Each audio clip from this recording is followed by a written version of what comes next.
Hi folks, so today I thought we would take a look at the Yamaha RX5 drum machine for a couple of reasons. The first of which, I just really like it. It's a really nice sounding drum machine. It's got a lot of great features, but also because in my opinion, I think it's been sort of slept on a lot for maybe the last 15 years in kind of the vintage retro drum machine kind of scene. And whilst there's definitely a bit more talk about the RX5 and the rest of the RX series lately, it's still definitely, I think, underappreciated, especially given what it can do. Despite this though, back when this drum machine was released back in 1986, it was well received by sort of the industry and producers and things like that, and was used by a bunch of really influential and famous artists from that era. So people like Prince, he used it extensively on his Sign of the Times album. The Petshop Boys used it on singles such as Domino Dancing Suburbia. The Cocteau Twins used it extensively. New Order and Orchestral Maneuvers in the Dark also used it extensively in their studio setups. And also Michael Jackson used various samples from it, like the kick and the tambourine and the hi-hats on tracks like Bad and Dangerous. Also Jean-Michel Jarre used it. So, it's been on a bunch of really kind of influential stuff. And then looking kind of at more modern artists, Google tells me that Mac DeMarco, surprisingly enough, has used this, which I think is quite interesting. I'm not that familiar with his work, what I've heard. I'm kind of surprised he's using this drum machine, but I don't know enough about him, so I'm probably wrong there. Also a band called Chromeo, or duo called Chromeo, has used this as well. Also a cold wave, dark wave band called Drab Majesty, who I am actually a big fan of. They've used this extensively, and now I know that, like, I can absolutely hear it all over their music. Like I say, it's got a very kind of distinctive sound. And the unique kind of sound that it has comes from, I guess, it's kind of, by today's standard, kind of quaint sampling specifications, which is that it can sample at 12-bit depth and at 25 kilohertz sampling frequency. So for those of you who understand Nyquist theorem on sort of sampling rates, things like that, will understand that that means that this can only accurately reproduce sounds up to around 12.5 kilohertz, because essentially, based on Nyquist theorem and a bunch of physics and maths and all that sort of good stuff, to accurately reproduce sounds, you need to have a sampling frequency that is double the highest frequency in that range of sounds that you want to accurately reproduce as digital audio. Which is why CD audio is 44.1 kilohertz and is considered like sort of transparent, as it were, because basically that allows accurate reproduction of sounds all the way up to 22,000 hertz or 22 kilohertz, because that's obviously half of the 44,000, based on that Nyquist sampling theorem rule, which is obviously useful because the human hearing range is from 20 hertz to 20,000 hertz. Therefore, you can see why we'd need at least 40,000 hertz sampling rate, and then plus a little bit extra for some leeway to kind of accurately reproduce in that range, which then is why this drum machine obviously sounds really kind of crunchy and crusty to us. Sorry for the rambling on there, but that's basically a really key aspect of the sound of this drum machine. That kind of I guess it's kind of like a low pass filter. Everything's kind of going through a low pass filter and it sounds really crunchy and just lacks that high end resolution. And that's very much what draws me to this kind of drum machine, especially in the modern age when we're used to really kind of pristine sampling and really high end sampling on things like modern drum machines and in DAWs, things like that. And also to my mind, it kind of puts it in the same bracket as things like the LinnDrum, like the TR-707, all those kind of drum machines from that same era that use that kind of lo-fi. It's samples of real drums, or it's audio samples, but it's reproduced in such a way that it's kind of super lo-fi and kind of crunchy sounding and has this interesting quality to it. So back when it came out, this was a pretty high-end bit of kit, partly because of its imposing size, partly because of its impressive specs.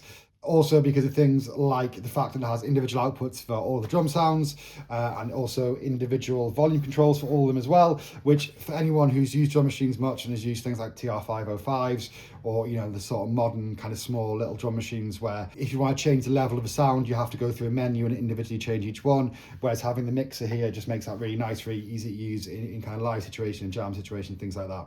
It also has a bunch of super cool features, such as being able to pitch all the drum sounds up and down by about an octave in each direction, I believe it is.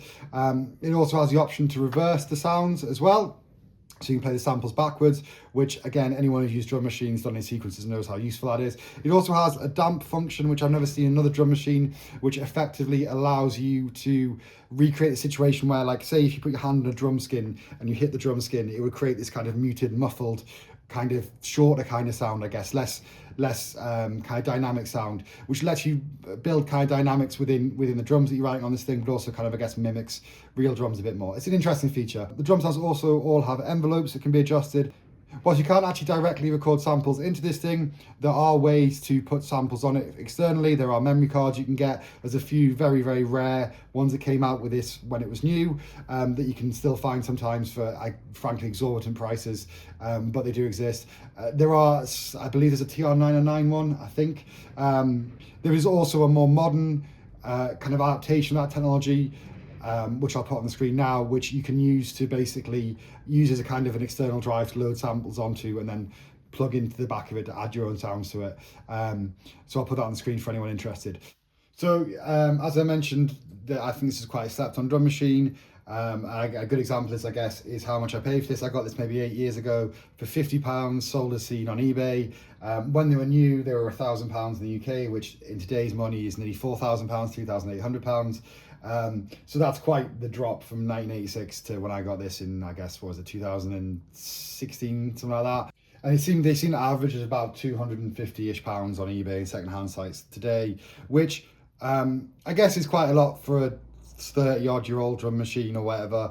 Sorry, a 40-odd-year-old drum machine. But when you compare it to things like TR-707, things like that, which regularly go for £500-600, and a lot of the Akai gear and like LinnDrums, things like that, which will go for way, way more money than this. I think you can see why I'd say it's quite slept on as a drum machine, and it's definitely a good option these days if you want that kind of crunchy sound, but you don't want to pay TR-707 money for it, basically. The other thing I will say about it as well is it's got that excellent Yamaha build quality. One of the things I love about Yamaha gear, if you guys follow my page, you've probably noticed I've got a ton of Yamaha gear. Is that it's just very, very well built, very reliable, very solidly built, and very well laid out usually as well. And this is all of these things. This is an absolute tank. You know, all the buttons and drum pads are all super robust, and it's a really quality feeling piece of kit, just like everything I think Yamaha's ever produced, even their cheaper like home keyboards and stuff. So first up, let's take a look at the basic sounds. I'll sort of go through them all so you can hear them, and then I'll also upload the audio of that as well, which I'm recording at the same time, so you can sample it as well and make your own sample versions if you want. There's two, basically by default, unless you're using one of the cartridges to expand it and add an extra kit, there's two drum kits in this thing. You can access both of them at once using these drum pads here. The top row is kit 1, the bottom row is kit 2, obviously. So without further ado, let's go through them. So first up, the kick drum, snare drum, rim, tom, tom 2, tom 3, tom 4. So for the hi-hat, actually, I believe one's open and one's closed, not that there's two sounds. So the ride, though, is two separate sounds.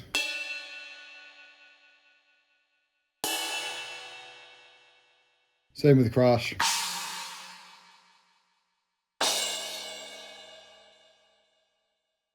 And then when you get to the claps and the tambourine, again, it's an either or. So we've got a tambourine, the one that Michael Jackson used, and a clap. And then same on number 12, we have got shaker and cowbell. One is shaker, one's cowbell in the different kits. So that's the basic sounds. I really like the kick sounds. They're very solid, very leathery. And then if you're into kind of 80s music, you're going to love the toms. And I think there's a lot to be said for the clap as well. And yeah, all around solid set of sounds, very kind of 80s, very of the day. Obviously you can expand that with various different memory cards, things like that you can put in the back. So in terms of editing them, you can also edit the sound yourself, as we kind of mentioned. It's kind of a cute system. You essentially need to put it into the voice edit mode. So these buttons here kind of select what mode you're in, what's kind of screen, I guess, you're in the menus, what page, as it were, I guess. So we go edit voice. We can then select the voice we want to work on. So we do all of this for a system called Jobs. It feels a bit like a printer or a fax machine or something. But basically, once you're in the mode you want or the page that you want, so in this case the voice editing page, you can specify a job to do within that page. So if we look at this key up here, we can see that job 01 is select the voice you want to work on. So we go job, and then we go 01, and now we can choose a sound to work on. Very satisfying clicky buttons. So for example, let's pick a snare. We'll work on the snare, and then say I want to change the pitch of that. So that is actually job 02. So I go job 0 and then 2. We are now in the pitch page, and I can change that up and down with the yes and no button. And if you're familiar with any of Yamaha's other gear from this era, you'll be kind of used to this color coding and the up and down -1 no, +1 yes buttons for changing values. So let's go ahead and pitch the snare down a bit.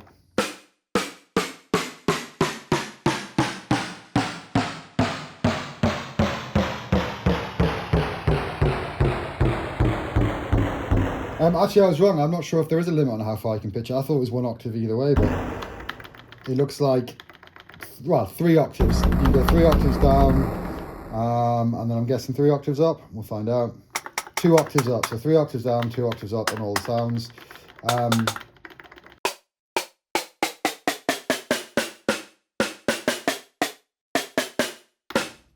Which is obviously super useful. I don't think I need to explain why that's useful, partly just for some people like to tune their drums to certain songs, also because it actually do crazy sounds, like the pitch down snare I'm quite a big fan of on this. Like that with a bit of reverb on is going to sound gnarly. You'll notice that if I'm on a different sound, if I click a different sound, it doesn't like change it, and that's because we've already chosen this sound to work on.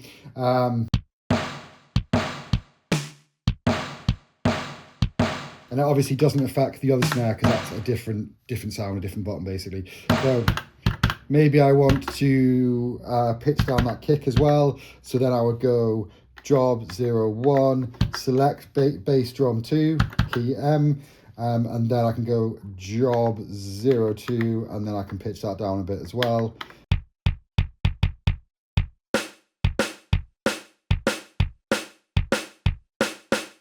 Yeah, so you can see kind of straightforward once you get used to this idea of selecting the page you want to work in, because obviously there's pages for all different features, so like the patterns, the songs, and all that sort of stuff, and like obviously global settings like MIDI and sync and all that sort of stuff. But once you got used to the idea of selecting the page you want to be in and then using the job button and then the number listed up here to select the thing that you need to do within that page or that section of the menu, and it's quite straightforward and it's very satisfying pressing these nice clicky buttons as well. So there's that, I guess. So that's job 01 and 02. So next up is job number 3, which is the envelope. So this envelope has multiple stages and you move through them once you've selected the job, using the number keys here. So 1 is attack rate, 2 is decay rate, 3 is decay level, 4 is decay rate, 5 is release rate, and then 6 is the overall gate time, or the overall duration that the sound is playing, which I guess you could use to get a gated kind of sound instead of using the envelopes. So going back to the attack rate, kind of how it works is around the idea of setting a level, like a destination level, and setting like a speed or a rate at which the envelope moves to that level. So in the case of the attack rate, basically what's going on, that is the rate or the speed at which it takes the sound to go from 0 to 100% volume. So with a high attack rate, that'll obviously give us a very sharp attack because it'll basically go from 0 to full volume very, very fast. And then at a lower attack rate, obviously that'll sort of slide or smoothly kind of glide in, like with a much softer attack, like so. See how that sort of builds up to full volume there at a slower rate. And it's basically the same idea for the rest of the envelope as well. So if we move on to the decay rate, essentially this is the rate at which it takes to decay down to the decay level that you set basically. So a faster rate is going to give you a shorter decay like that, and then a slower rate is going to give you a longer kind of lingering decay.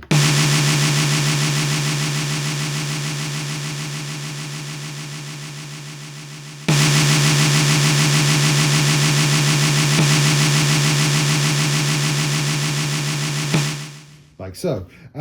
So that's kind of how the envelope works, very straightforward. You get the hang of it. And again, if you've used other Yamaha gear, you'll be kind of very used to that idea of setting a destination and a rate basically. So basically 2 parameters. One is where we're going to, and the other one is how fast we're getting there. And that's kind of how you kind of imagine your envelopes and build your envelopes there. So, I mean, it takes a little bit of finessing to get used to that system. I'm not going to sit here and make you listen to me fail at programming that, but you get the idea. And that's again available on all the drums. The other neat things that are available on all the drums is the reverse button. So if you turn the reverse on, see it lights up there.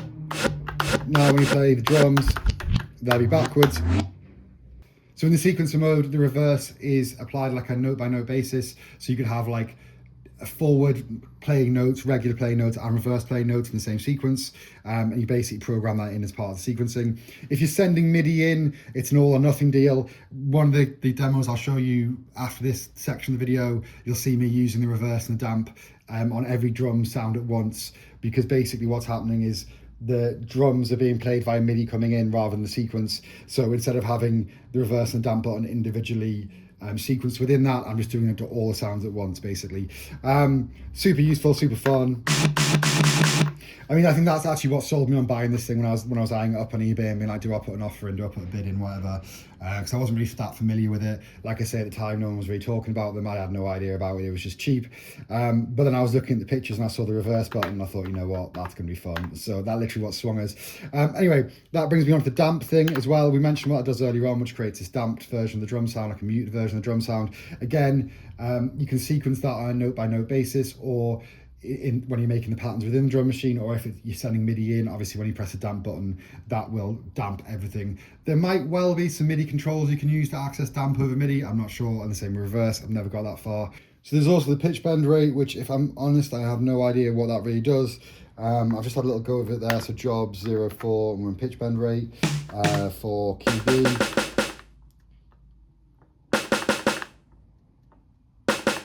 I don't know, maybe that's if you send pitch bend in via MIDI or sequence pitch bend into the sequence, you can make the drums go up and down in pitch for more kind of human feel, I guess. No idea. Again, maybe someone who knows what that is can kind of comment. The next one, job 05, is the voice level, which seems a little redundant because basically you can control that over here as well.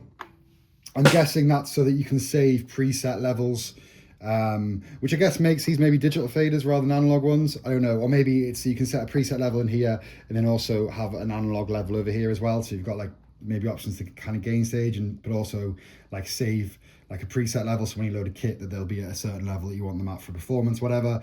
The next one is loop. That's probably a bit more of an interesting one. So job 06. Oh, so essentially, I guess portions of the sound are being looped for the envelopes. That's how it does the different decays and releases and stuff. So if you turn the loop off, you get just, I guess, the original kind of raw sound file, or as it were, without the envelopes. And if you turn the loop back on, then what's happening is a portion of that sound is being looped and then fade out to create the release, I guess, and the sustain and things like that. Sorry, decay, not sustain, sorry. So that's what that does. Kind of interesting, good that you can turn that on and off. You can get some really kind of clippy, really clicky, kind of really crisp sounds with that, kind of like that. You can store the voice, you can save the changes, number 7, and you can initialize it or reset it back to the kind of original default setting as well with job number 8. So that's more or less the basic functionality of, obviously there is a sequencer which you can both step sequence and record into. I'm not really going to touch on that because I never used that. And I don't think a lot of people are going to be using that in this day and age unless they're doing the doorless kind of thing. It's just as easy, in fact, easier to sequence into the back with your DAW or another sequencer or whatever, and then record the audio out. So I won't get into that. But again, it follows a very similar sort of system. You go onto the relevant page, and then you use the jobs to go ahead and do the things that you need to do to build a sequence that you want.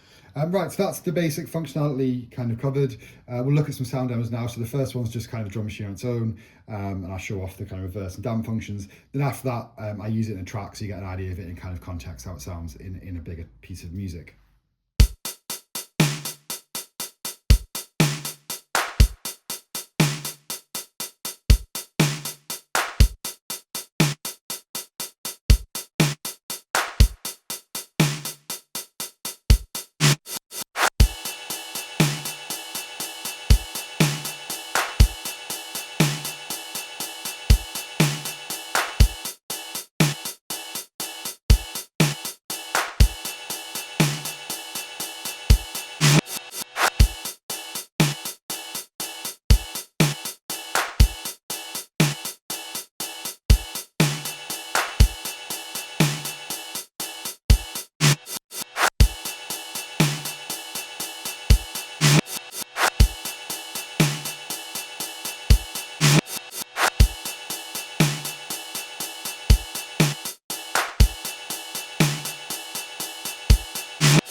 So yeah, that was kind of my video on the RX5.